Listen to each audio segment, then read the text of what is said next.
Hey everybody, yes, welcome back to the Paid Search Podcast. My name is Jason Rothman. As always, I'm joined by the great Chris Schaefer. Chris, how's it going today? Jason, it's always a good day when I'm talking with my buddy, talking about there's only one person I can talk to that cares whenever I talk about business, about Google Ads, that I can cry on his shoulder and talk about all the pains and hurts. And so it's a good day. I have my digital counseling session now. It's I'm going to lay on the couch and I'm going to tell you all my problems. So it's good to be here. Well, good, Chris. It's great to have you. We've got a fun episode today. There's a point in Google Ads, whether it's 30 days in or 90 days in, a new advertiser or a longtime advertiser trying a new strategy, a new campaign will have run. And I think what happens a lot of times, Chris, is people either go, oh, this is working awesome, or this doesn't work at all. And what people should be doing is going, okay, it obviously works. It always works. Google Ads always works to some extent. And like you tell us, sometimes that just means getting data during that first initial 30 days or 90 days. So it always works to some extent, but people should go for more middle ground. You should be going, okay, if this isn't working well, how can we make it better? And if it feels like it's working awesome, you should be going, okay, why is it working awesome? How can we triple down on that and make it work even better, as opposed to it's either going to work or not work after the first 30 or 90 days. So yeah, Chris, it's 5 questions that Google Ads users must ask themselves. They must ask themselves after the first 30 days. That's what I use, first month, but really that means the first initial run of a campaign. So that's what we're going to be talking about. We also have some very interesting e-commerce search. Well, it's not just search, but e-commerce digital advertising news to share in the search news section. And then in Patreon, we have a very, very special topic that we will be talking about as the after show. Yeah, that's going to be. And if you want to sign up for that, it is $2, or as like we like to say, 8 quarters a month on Patreon, $2 or $4 a month. And you can sign up for that by going to our website, paidsearchpodcast.com. And you can click over to the Patreon page. So, Chris, with that said, we caught up a little bit before the show, so I think we are ready to get into it. Yeah. And before we get to our news item of the week, I want to remind you guys how this podcast is made possible. Because it is expensive to run a podcast. You know, Jason and I are fully employed with our own businesses, and we ask that you guys take a moment and consider our sponsor, optio.com/PSP2. This is the tool that specifically we tell you guys about. We've been telling you about it, I don't know, for years, it seems like. And there's a reason we still tell you about it, because people continue to discover this amazing tool. The user base of this tool has been growing phenomenally. And so we just keep talking about it. They're very happy to see the growth that they've had, because when you have a good tool and you tell people about it and you have good results, you're going to have growth. And that's what they've experienced, and it's been amazing.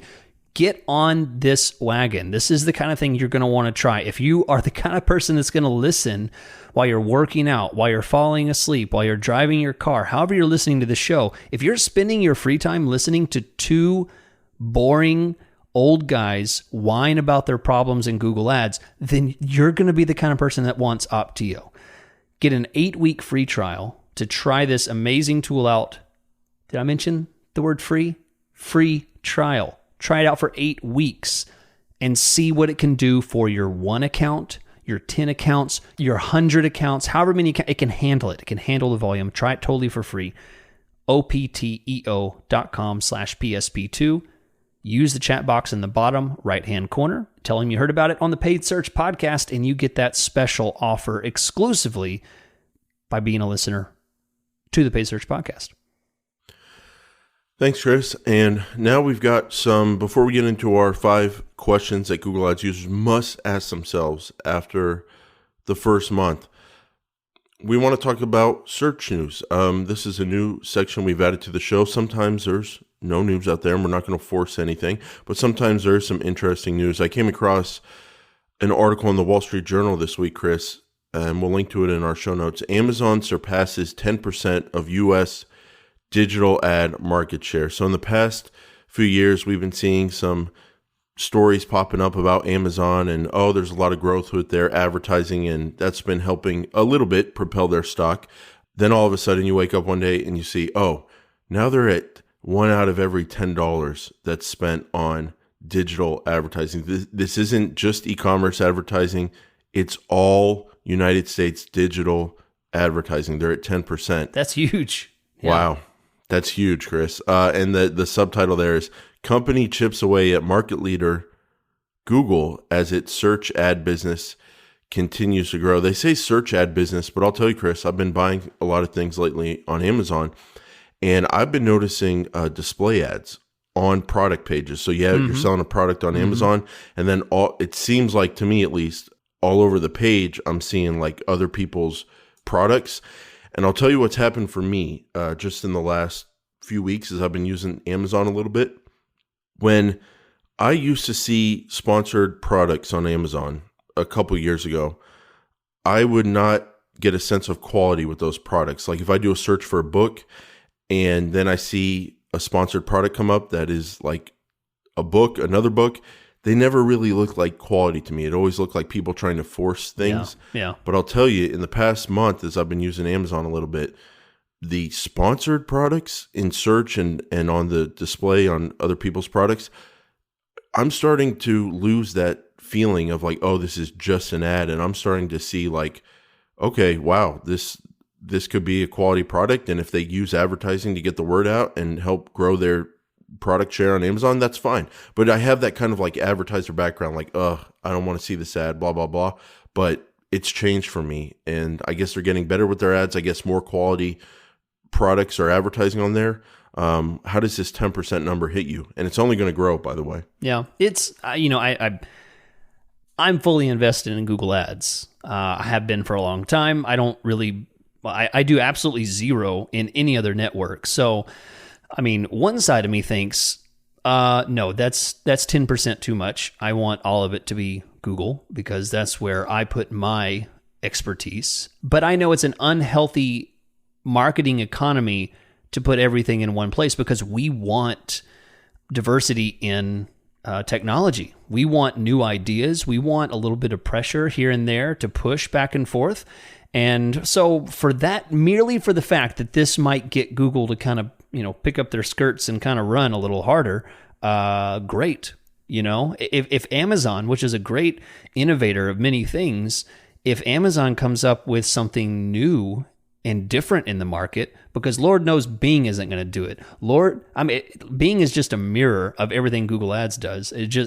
So that's fine. They know their place and they own it well.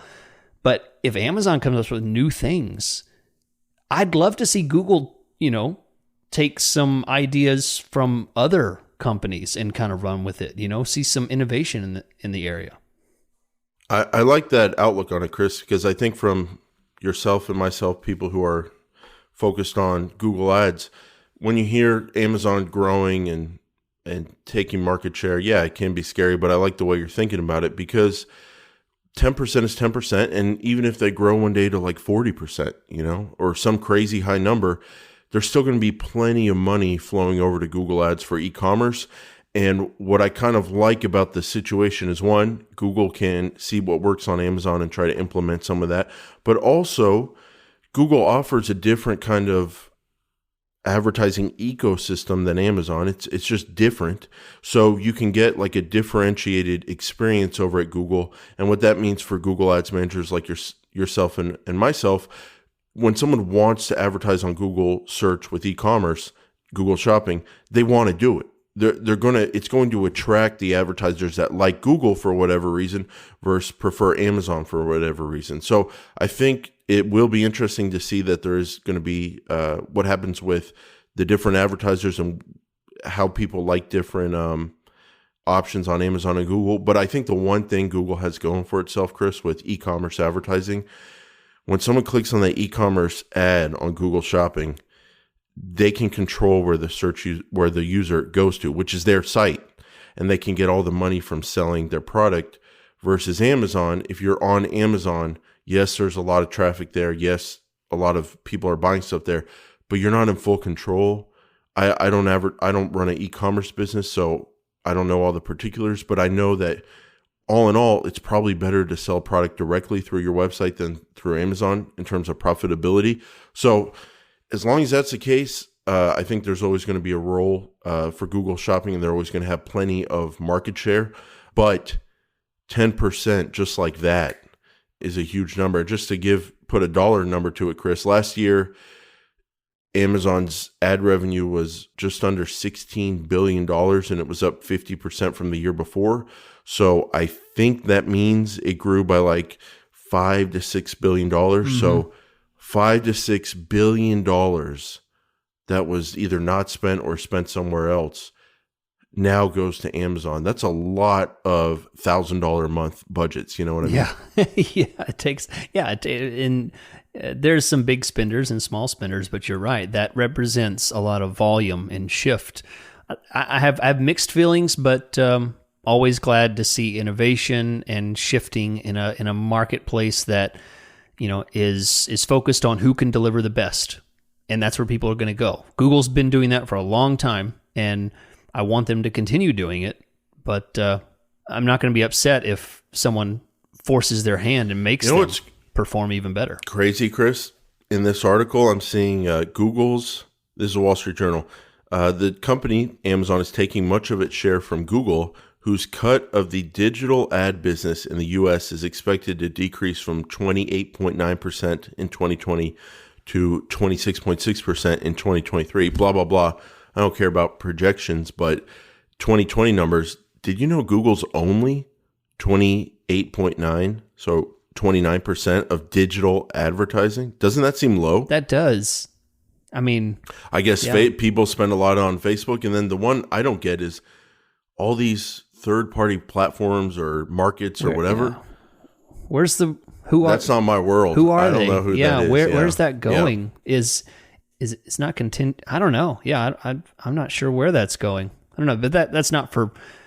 It's not surprising that neither one of us know that, because we don't have any interest in it. We don't have any investment or skills in there, so we don't really know anything about it.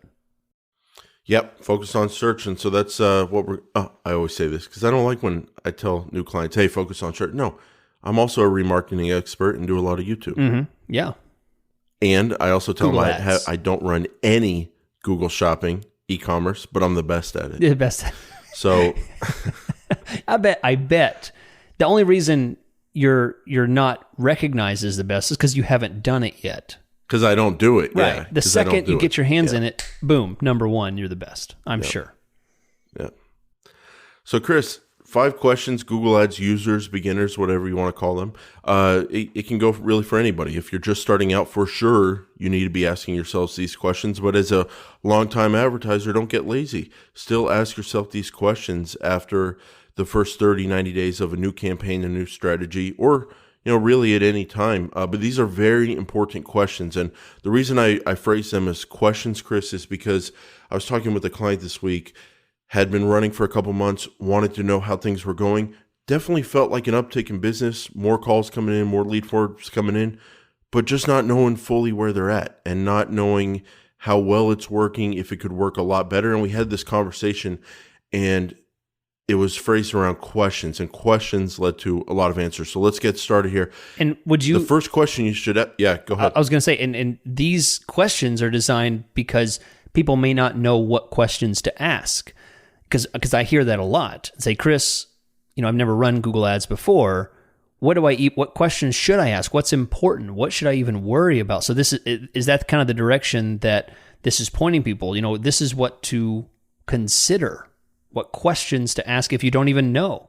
It is, and it's almost coming at it from a perspective like, oh, hey, these are the questions that I myself, as the best Google Ads manager for all time, looking back and looking forward, these are the questions I ask myself, and these are questions you may not even know you need to ask. So obviously we tell people like, hey, in the first 30 days, look at your search terms. Ask yourself if you want to target some of those or block them.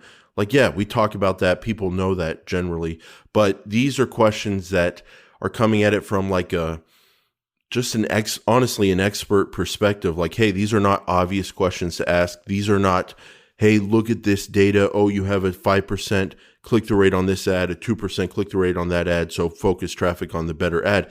It's not that kind of like bread and butter stuff. This is more like it's hard for me to verbalize this, Chris, but it's almost like I look at an account and a client wants to know like, okay, where can it go? How can I do better? And they don't even know what questions to ask. And it's kind of like I see a roadmap in my mind of what the perfect Google Ads campaign looks like for them after what I see in the first 30 or 90 days. Mm-hmm. And then these questions help them help me fill in the blanks. So like I know what it can look like, but I don't know the particulars because I don't know all their goals and what they're seeing after the first 30 days in terms of the kind of calls they're getting, kind of lead forms they're getting. So it's kind of like it helps me pull stuff out of clients that they don't even know they should be focused on. So yeah. So this is speaking both to the client and to Google Ads managers, whether you're a freelancer or an agency. These are questions to pull out of the person that you're working with, or for you to ask yourself. I like that. So the first one, Chris, it's right in people's faces, and they only focus at it from one perspective, and that is, am I limited by budget? We all see that limited by budget status almost warning there. It's a different color. It's orange or something like that inside of your account on a campaign level when you are limited by budget. And what I like doing is I like asking myself when someone's advertising first 30, 90 days, am I limited by budget? Because to me, that opens up so many possibilities. And so if you're not limited by budget, that can lead you to thinking like, am I too narrow with the keywords? Am I too narrow with my location, times I run? And if you are limited by budget, it gives you the option to narrow your targeting to something better. And so we'll dig into that. But Chris, to start us off, what are your first impressions when someone is limited by budget? Do you think that's purely a negative and they have to grow their budget? Or do you think it provides options if they want to shrink their targeting to match a small budget? What kind of hits you when you see a big fat limited by budget on a client's campaign? Yeah, honestly, there's a really good situation whenever I hear two things. When I hear them say Google Ads is working, or Google, I'm happy with the results, at least to a small degree. If they say they're happy with the kind of traffic they're getting, they've been getting some calls, they would like more. That's the first thing. They hit that peg, good. Then we move into, are they limited by budget? If they're limited by budget, then that is essentially, you take those two things together, that means potential. There is now potential. Because if you are aiming, you have a water hose, and you're aiming at this little tiny cup, and you're shooting this water hose, and it's just hitting all around the cup. A little bit's going in the cup. You're really inefficient with what you're getting in that cup. Essentially, if we change the way that the water is flowing out of the water hose and slow down the flow, we can now be a bit more precise in the way that we're getting it in that cup. We are now filling up the cup and being more efficient with the water that we're spraying. And that's the same way that I think of the campaigns. The potential of a campaign that is at least getting something in the cup, and if it's limited by budget, that means, well, what can we turn off? What can we change to slow the flow and be more precise? So yeah, absolutely, it makes me excited to think what could be in store with the performance of the campaign. Yeah, and that's where I come at it too from. Sorry, I just have to put a pinpoint on this because I realized if I didn't make it clear, I'm not saying spend more. And this is why I think people listen to this podcast, is because you're not going to hear some slimy guy say, well, if it's limited by budget, that means, there's so much more potential to spend more money up the budget. That is not what I'm saying. I'm sure that's not what you're saying, Jason. My thought is you start cutting off the areas that are less effective and actually potentially spend less. That's the difference. I would say this. I always give them the option. When we're limited by budget, I tell them, hey, if you love the results, I can get you the same cost per lead. I can get you more of those leads at the same profitability cost per lead. We just need more budget. We can do everything the same, but this is how much more you could be getting. Looking at search impression share loss due to budget, you're limited by budget. So I give them the option, and sometimes advertisers go with that.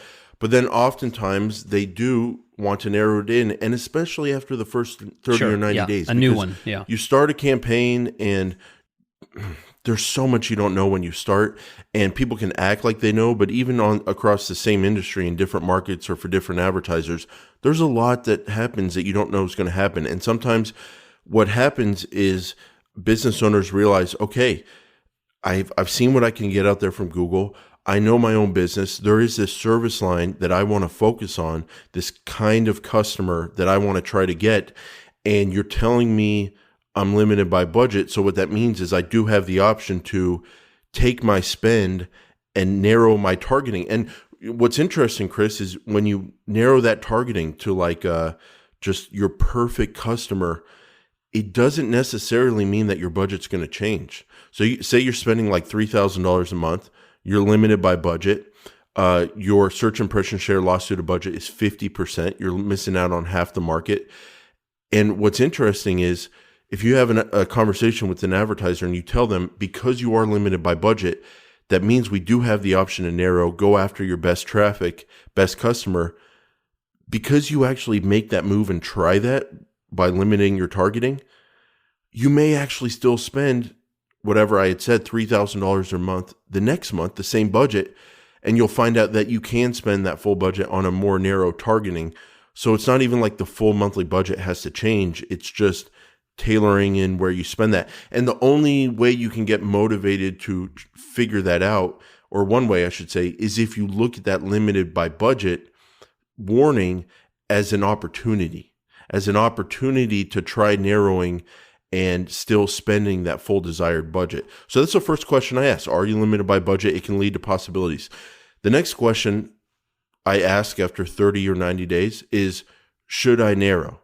And this is something that I see the opposite from a lot of advertisers. Everyone wants to grow and spread out and try a bunch of different things. And that's fine, but I would just do it in an organized way. But I would first be asking, like, should I narrow? Who's my best customer? Are there certain keywords that I can target only to get that best customer? Can I limit my age ranges? Can I limit the gender? Can I limit the income? Can I limit the location?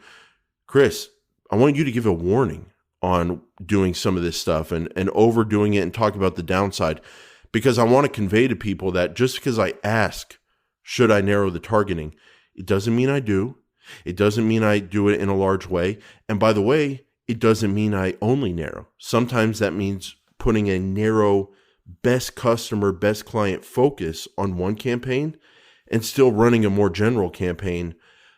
But I do want to try to find that perfect customer, perfect client for my advertiser and segment it off in its own budget so I can know I can get the most of that before I spend budget on less profitable service lines for my customers. So number one, does that make sense to focus on a narrow opportunity? And number two, where does it go wrong? How do you overdo it? Yeah.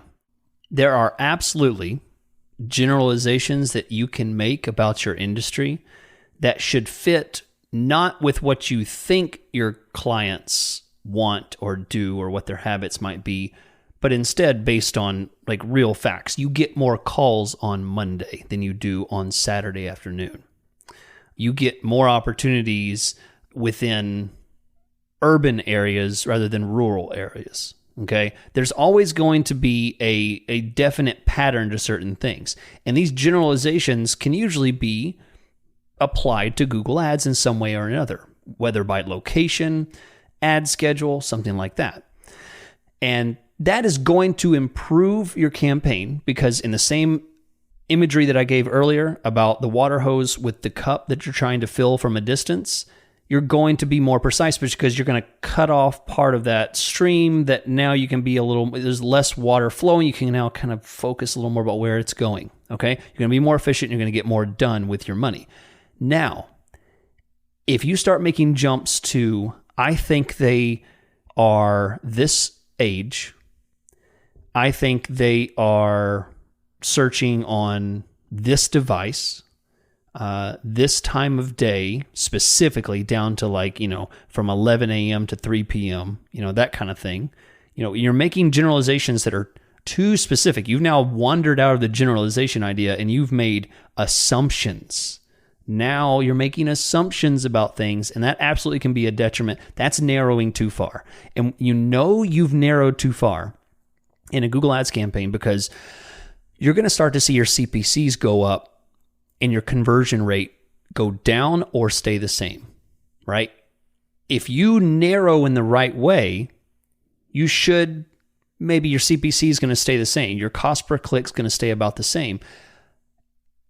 But you should have a higher potential for people calling you or converting or, making a sale, right? That means you've made the right decision. If you go too far, if you pass that point into the assumption level, now you're going to start paying more per click because now you've removed some of your reach. You now have less people you can advertise to. So your pool of people is less. So you have to pay more to reach those people because it's harder to reach them.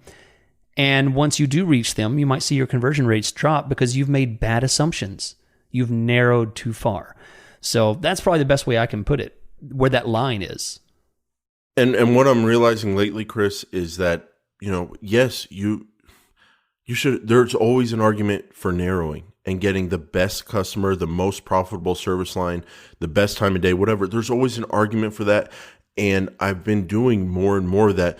But the trick, the thing that really is the game changer is you have to do it the right way. And so here's a perfect example, Chris. $3,000 a month budget. Talk with your advertiser after the first few months, and they plead with you.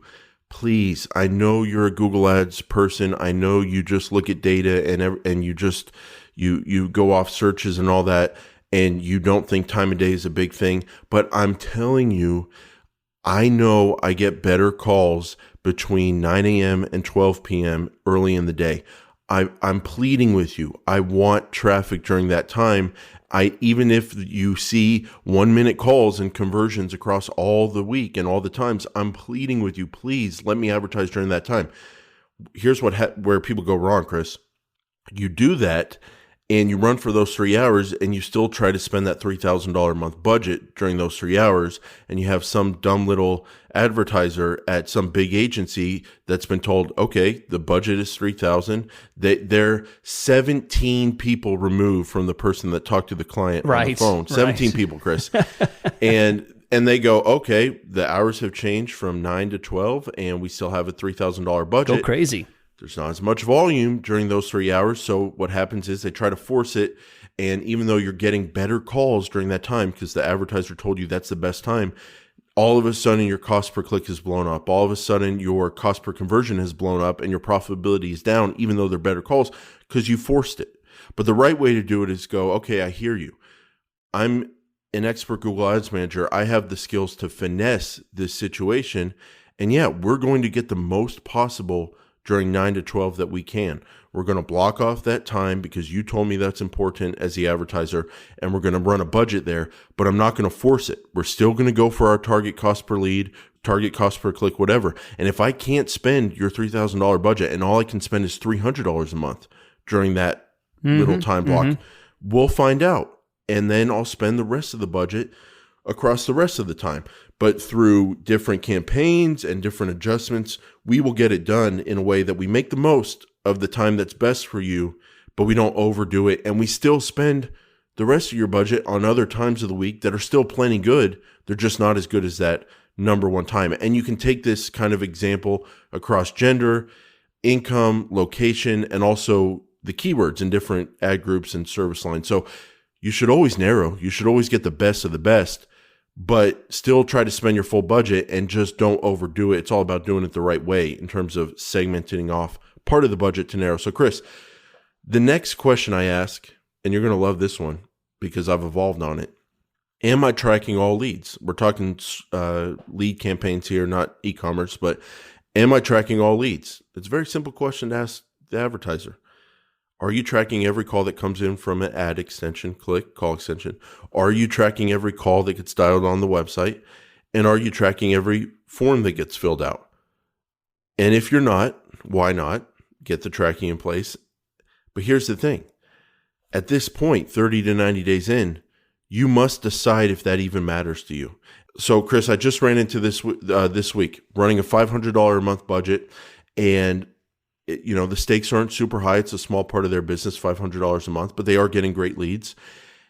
But you know what? For this advertiser, editing their website that they worked so hard on, and they don't have a good website person now, and it's just not worth it to them to get this tracking in place and get distracted by it. So we made the decision.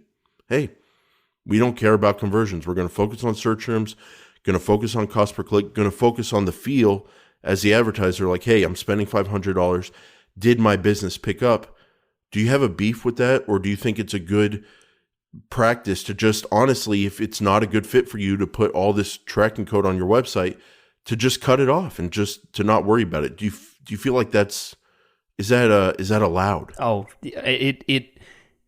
I think people would be surprised if we were to go through and look at how many clients I have subscribed to that exact idea and that exact plan. I mean, I've alluded to it many times that there's levels of qualification in Google Ads. There is the highest standard of ROAS, return on ad spend. Then we move into conversions. And then from there, we just get into quality of traffic, just getting qualified traffic to your site. I have many clients that are on that third tier that are very happy and literally have been advertising with me, managing it for 5, 6, 7 years. I mean, I still have some of those same clients, and they're very happy. They know what they typically get from Google Ads. We manage the quality. We tweak things here and there, but it's a different level of management, and they understand that it's not worth showing a tracked phone number. They don't want to show a different number on their site. They want everybody to see the same number. They may not have the facilities to be able to get someone to set up a form tracking thank you page and all this kind of stuff. How about this? Track clicks on a button. Yeah. And they can't change theirs. Another thing I run into is some people have their website set up where it's like schedule a call, whatever, and it goes to a different domain. And here's where I've evolved on this, Chris. I've just come to the point where okay, we're 30, 90 days in, whatever, it's early on. This is a question we have to ask ourselves. Am I tracking all leads? And then the follow-up is, do I even want to? And where I've evolved is I've just decided, hey, if it's not going to happen for some advertisers, you have to decide that at this point, and you have to let it go. Remove the conversion column. Remove cost per conversion. Remove conversion rate. Don't get distracted by it. In your own mind, don't use the excuse of oh, well, you know what? This campaign would be better if the client would get their tracking code in place because then I could do my job as a Google Ads manager. You have to let it go. Mm-hmm. That's where I've evolved. Just at that point, making a break. If it's not going to happen, let it go and just focus on other parts of management. So I think that's a good question to ask when you're running a campaign for the first few months. Fourth question, Chris. I love this one. You'll love this one. It's very simple. Okay. In the first 30 or 90 days when I started running, did I get one new keyword idea? If you did not get one new keyword idea and you're new to Google Ads, then you're not doing something right with your targeting. You're not doing something right with your search term support. How did you not get one new idea to try out or to at least think about? And if you didn't, it's time to talk to a professional. That's my honest opinion. If you've been running for 30 or 90 days and you didn't find one new way that people search for you or want to try out a new keyword or remember that you forgot that keyword after seeing it sneak in a search terms report, then you're just not doing something right. You're either too limited or you're not realizing what's in front of you on the search terms report. Do you like that question, Chris? Yeah. Did I get one new keyword idea on my new campaign? It brings, we talked about this last week, it brings back to focus the number one thing that Google Ads can provide. I talked about it last week. It's not leads. It's not just traffic, it's data. And if you aren't considering the number one resource of Google Ads, the natural resource from Google Ads that everyone is guaranteed, everyone's guaranteed data. And if you aren't considering how that impacts you and how you're using that, then you're missing out on an absolute core necessity. So, yep, absolutely. Well, I want to remind you guys very quickly before we move into the last question from Jason. I want to remind you about Opteo, opteo.com/PSP2, 8-week. Do we have to, you guys you know how long 8 weeks is? Let me put it in this perspective. If I said, you think about your favorite food, and I'm going to say, you can't eat it for 8 weeks. You know how long that is? You ever tried to not eat goldfish for 8 weeks? I don't think anybody ever has. It's so crispy and crunchy. That's how, that long amount of time is how much you can try Opteo for free. And that amount of time allows for so much data to flow through their system, and you can learn so much during that time. You're going to love it. You're going to be impacted by it. Even if you throw your hands up and say that's it, you at least get those 8 weeks to learn and grow from. So at least try those 8 weeks. opteo.com/PSP2. There's a link in your podcast player. Click that and enjoy. Chris, I've been thinking of you around here because Cynthia got some goldfish the other week. Oh, boy. And she's been forgetting the name of them, and she's been calling them gold crackers and yellowfish. What? I was like, this is so offensive. If they would have named that amazing product that tastes so good and never gets old, if they would have named it yellowfish or gold crackers, they would have never made it. No. But the goldfish name was necessary. So I've been thinking about you. So, Chris, I'm in the way the keywords are changing, the broad match modified going away, the expanded or updated phrase match, the broad match getting more interesting in sometimes when you try it out, it's working really well, but you got to use it like a pro.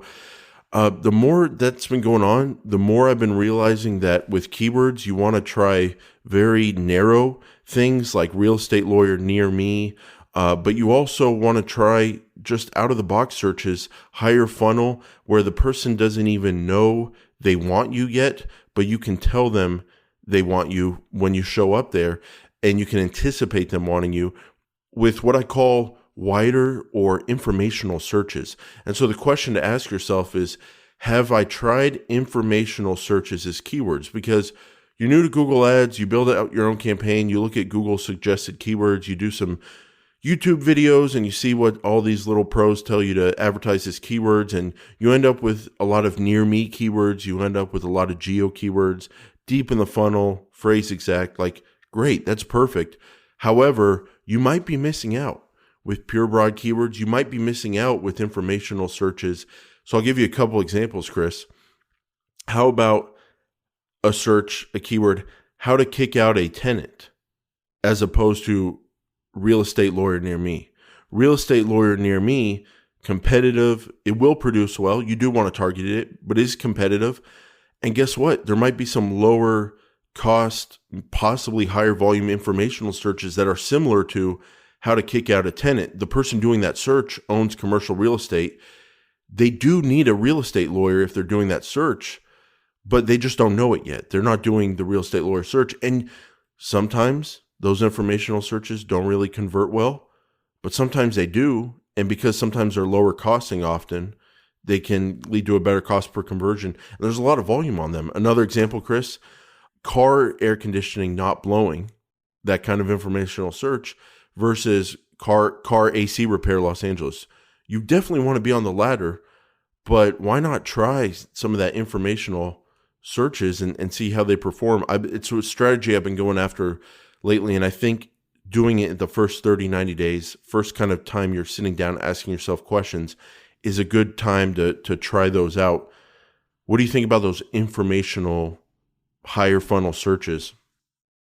I hate to be this kind of podcast, Jason, but what I have to say about them, I think it's worth about a fourth a cup of coffee for people to have to hear this, because I have something to share. This hits home so much that I think I'm going to talk about it in Patreon, because there's something I'm working on right now. That this is exactly where I'm headed with this broad keyword idea in a way that you would absolutely not expect. I think that's fair, and I think what's fair for the Paid Search podcast is, hey, obviously we're saying this is something you need to at least explore and think about trying out.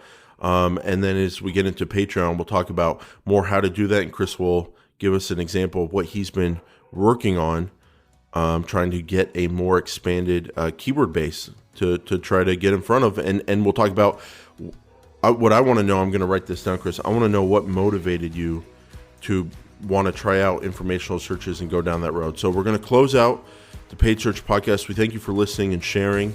And right now we're going to go into the Patreon after show and hear an absolutely horrendous and soul-sucking intro from the great oh, that's me. Chris Schaefer. Oh, you're because setting that's one me thing up. he's known for. Is the absolute worst intros to a podcast. Chris does those on Patreon, and we'll get into that right now.